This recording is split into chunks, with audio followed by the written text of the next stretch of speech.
Hai semuanya, kembali lagi sama aku Tracy di video refleksi terakhir. Jadi di video kali ini aku akan merefleksikan pengalaman selama 1 semester di kelas komunikasi sains. Jadi sebelum belajar komunikasi sains, saya berpikir bahwa ketika kita menjelaskan suatu informasi, itu harus sedetail mungkin. Tapi setelah belajar komunikasi sains, saya berpikir kita tuh harus mengenali dulu siapa audiens kita, siapa yang kita ajak berbicara, dan misalnya orang itu bukan dari kalangan sains, yang artinya orang tersebut adalah orang awam, maka kita harus menyederhanakan bahasa ilmiah yang kita gunakan.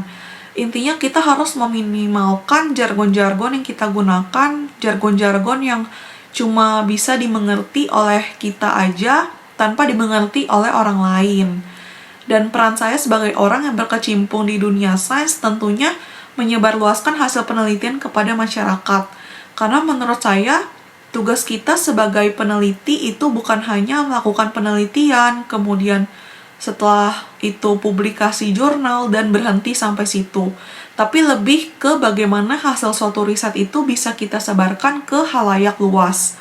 Karena bisa jadi suatu riset itu penting banget misalnya untuk kesehatan masyarakat, tapi pentingnya itu gagal dipahami oleh masyarakat selain oleh penelitinya aja gitu. Jadi hasil penelitian yang sebetulnya bermanfaat itu malah nggak bisa diaplikasikan di kehidupan sehari-hari oleh masyarakat. Jadi misalnya untuk aksi nyatanya, untuk yang lagi hits zaman sekarang itu tentang vaksin COVID gitu ya.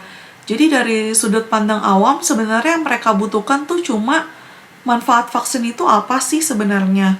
Tapi masalahnya nggak semua orang itu bisa memfilter informasi yang mereka dapatkan, apalagi di media sosial. Karena banyak banget hoax-hoax yang muncul di media sosial terkait vaksin juga gitu.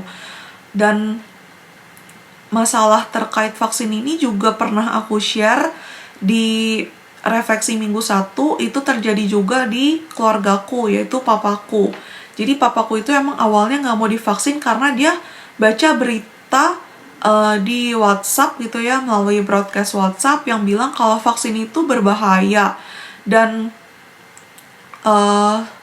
akhirnya papaku tuh nggak mau divaksin. Dan dari kejadian itu aku menjelaskan dengan bahasa yang lebih simple, bahasa yang aku gunakan tuh bahasa untuk orang awam gitu ya, sebenarnya manfaat vaksin itu apa, dan akhirnya papaku tuh mengerti gitu, dan akhirnya beliau juga mau divaksin.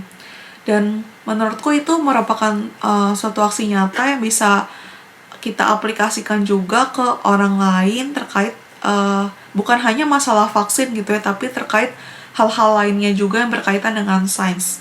Oke, sekian dulu video refleksi kali ini. Sampai bertemu di video-video selanjutnya.